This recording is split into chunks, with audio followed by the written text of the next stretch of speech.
अरे मैडम, आप मेरी मदद कर देंगे? एक्चुअली मैं उधर से आ रहा था तो पत्थर आ गया, मैं गिर गया हूँ, आप मुझे उठा दीजिए। जी बिल्कुल। अरे मैडम मुझे उठाइए। अरे नहीं नहीं भैया, आपका दिमाग तो नहीं खराब हो गया है? अगर मैं आपको उठाऊंगी तो फिर ये पैसे, इन पैसों को कौन उठाएगा? और वैसे भी इन पैसों की ना मुझे बहुत जरूरत है, तो आपकी मदद तो कोई और भी कर देगा। मैं चलती हूँ, सॉरी। मैडम मेरी बात सुनिए, सुनिए। कोई बात नहीं, मुझे तो पता था इसने मदद नहीं करी, अब दूसरे को देखता हूँ।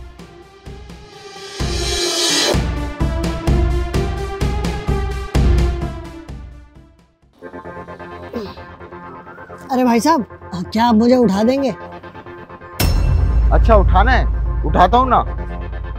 अरे भाई साहब, मैंने अपने आप को उठाने के लिए आपको बोला है, आप ये पैसे क्यों उठा रहे हैं?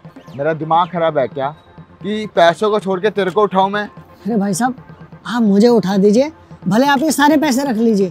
मदद तो मैं कर देता, लेकिन इतने सारे पैसे देख के ना मेरा ईमान डोल गया। और तेरे से ज़्यादा ज़रूरी ये पैसे हैं। पागल कुत्ते ने काटा है क्या मुझे कि मैं तेरी मदद करूं?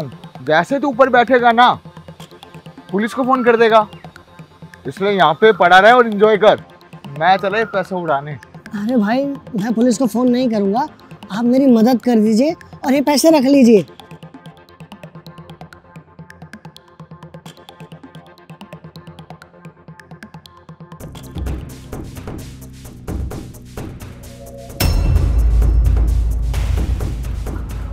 अरे भाई साहब, हाँ जी हाँ जी आप मेरे को उठा दीजिए जरा। जी जी जी।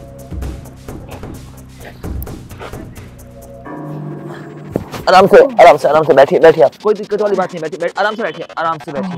बेटा मेरे पैसे। हाँ मैं अभी ला के देता हूँ।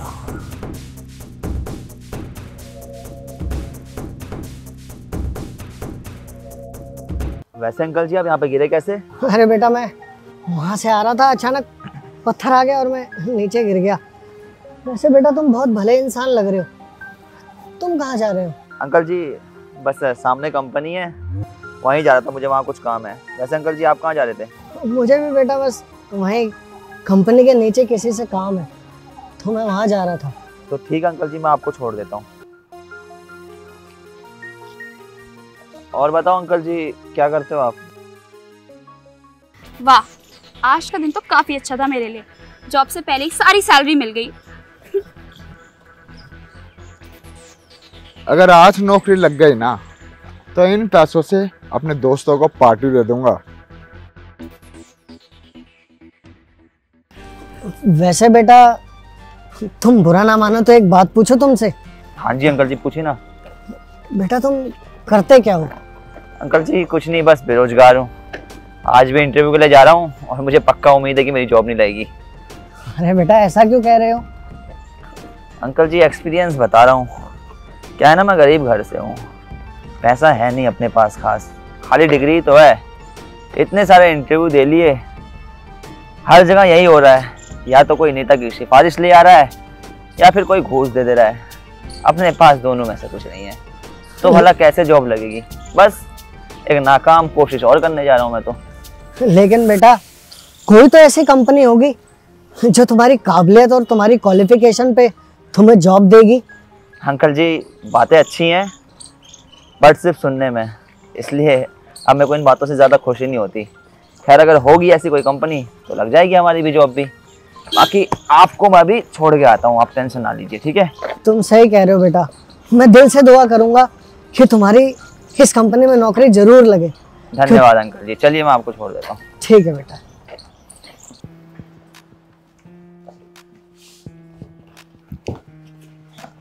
आप भी यहाँ इंटरव्यू के लिए आए? हाँ, तो अपने काम से काम रखो ना, यहाँ रिश्ते बना रहा है बेफालतू में।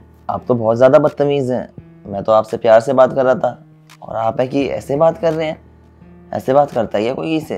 अरे बड़ा बदतमीज है तू तो, इतनी बकवास करे जा रहा है। तुझे क्या लगता है तू क्या कहीं का महाराजा है जो तुझे यहाँ जॉब मिल जाएगी? तुझ जैसे को ना कोई चपरासी भी ना रखे, समझ में आई? बड़बड़ करे जा रहा है। मैडम आप इतने पढ़े लिखे हैं और फिर भी ऐसे बदतमीजी कर रहे हैं। और रही बात मेरी नौकरी की, तो अब आप डिसाइड करेंगे क्या कि मेरी क्या जॉब लगेगी क्या जॉब नहीं लगेगी। देखिए मैडम, ये तो वक्त बता देगा कि मेरी कौन सी जॉब लगेगी और आपकी कौन सी जॉब लगेगी। हाँ, तो जब तक इंटरव्यू नहीं होता ना तब तक इंतजार कर। जब इंटरव्यू होगा ना और तू यहाँ से बेइज्जत होके निकलेगा तब देखूंगी तुझे तो मैं अच्छे से। कॉन्ग्रेचुलेशंस, आप तीनों शॉर्ट लिस्टेड कैंडिडेट्स हैं। आप लोगों का इंटरव्यू हमारे बॉस खुद लेंगे। बस आप लोग थोड़ी देर वेट करो, मैं उन्हें लेकर आती हूँ। अरे मैडम बहुत देर हो गई है, उन्हें कहो जल्दी आए। जी सर, मैं लेकर आती हूँ।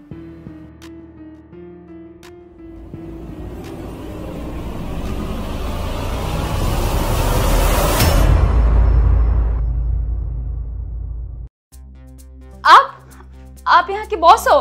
जी हाँ, मैं ही यहाँ का बॉस हूँ। आई एम सॉरी सर, मुझसे गलती हो गई। मैं आपके सारे पैसे लौटा दूंगी, पक्का, आई प्रॉमिस। पैसे तो तुम दोनों वैसे भी दे के जाओगे। जब तुम दोनों यहाँ से बाहर जाओगे ना तो जो भी पैसा तुमने उठाया है वो रिसेप्शन पे दे के जाना। अरे सर, आप ऐसा कैसे कर सकते हैं? आपने जब हमारा इंटरव्यू नहीं लिया तो आप हमें कैसे निकाल सकते हैं? और इंटरव्यू तो वैसे भी हो चुका है। तुम दोनों इंटरव्यू में फेल हुए और मिस्टर शेखर इंटरव्यू में पास हो गए। क्या मतलब?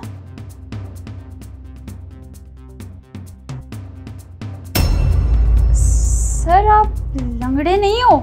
नहीं, मैं लंगड़ा नहीं हूँ। दरअसल क्या है ना, मैं वहाँ तुम तीनों का टेस्ट ले रहा था।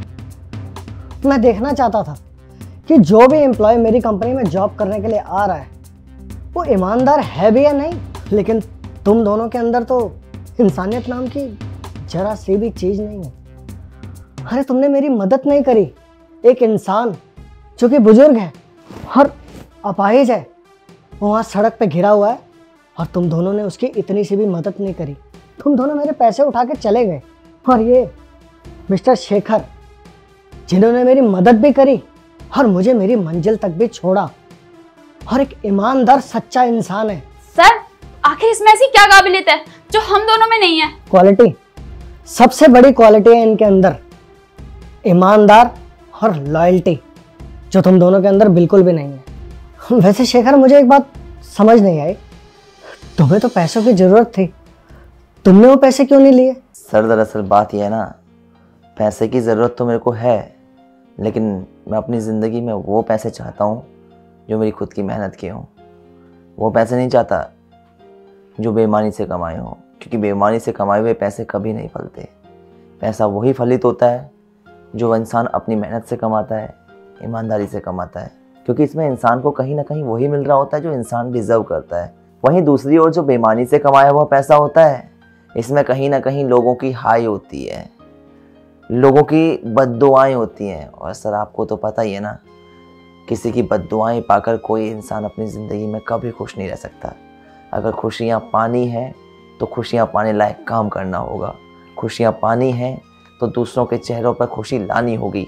किसी के चेहरे पर गम लाकर किसी के चेहरे की मायूसी की वजह बनकर इंसान कभी खुश हो ही नहीं सकता। और सर मैंने आपको पैसा क्यों लौटाया वो तो मैंने आपको बता ही दिया, बाकी मैंने आपकी मदद क्यों की वो भी बता देता हूँ। सर आप उस वक्त विकलांग बन के आए थे। हम सबका नैतिक फ़र्ज़ बनता है कि हम हर किसी की मदद करें, ख़ास तौर पे विकलांगों की, क्योंकि वो लोग अपनी ज़िंदगी में वैसे ही बहुत कुछ झेल रहे होते हैं। अगर हम किसी की हेल्प कर देते तो हम छोटे नहीं हो जाएंगे, बल्कि हमें कहीं ना कहीं दुआएं ही मिलेंगी। और सर क्या है ना, एक इंसान जो खुद की टांगों पर चल नहीं पा रहा हो, जो व्हील चेयर के सहारे चल रहा हो, अगर आप उसकी हेल्प कर रहे हैं तो कहीं ना कहीं आप बहुत बहुत अच्छा काम कर रहे हैं। और यही सारे रीजन है सर जो मैंने आपको आपके पैसे लौटाए, आपकी हेल्प करी। तो सुन लिया तुम दोनों ने, यही है इसके अंदर क्वालिटी, तभी मैंने इसे चुना, तुम दोनों को नहीं। तो इसलिए अब ज़्यादा टाइम ज़ाया नहीं करेंगे, तुम दोनों यहाँ से जा सकते हो। पर सर हमारा बोला ना, तुम दोनों यहाँ से जा सकते हो, निकलो यहाँ से।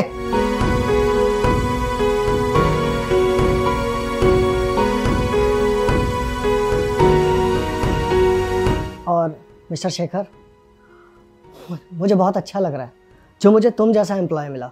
तुम कल से ज्वाइन कर सकते हो। Congratulation. Thank you so much sir. Himanshi, बाकी की सारी डिटेल इन्हें बता देना, ये कल से ज्वाइन कर लेंगे। Okay sir.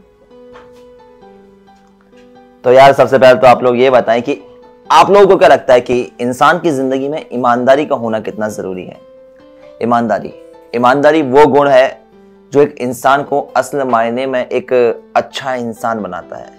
ये ऐसा गुण है जिसकी वजह से इंसान को कई बार तारीफ मिलती है, सामने ही नहीं बल्कि पीठ पीछे भी। इसलिए कोशिश करें कि हमेशा ईमानदार रहें। इस वीडियो में हमने ये चीज़ देखी कि एक ईमानदार व्यक्ति अपनी ज़िंदगी में किस तरह सफल होता है और जो बेईमान व्यक्ति होते हैं वो अपनी ज़िंदगी में किस तरह असफल होते हैं। वीडियो पसंद आई हो, वीडियो का मैसेज पसंद आया हो तो वीडियो को ज़्यादा से ज़्यादा लाइक करें, शेयर करें। मिलते हैं आप सभी लोगों से जल्द एक नई वीडियो में एक नई स्टोरी के साथ।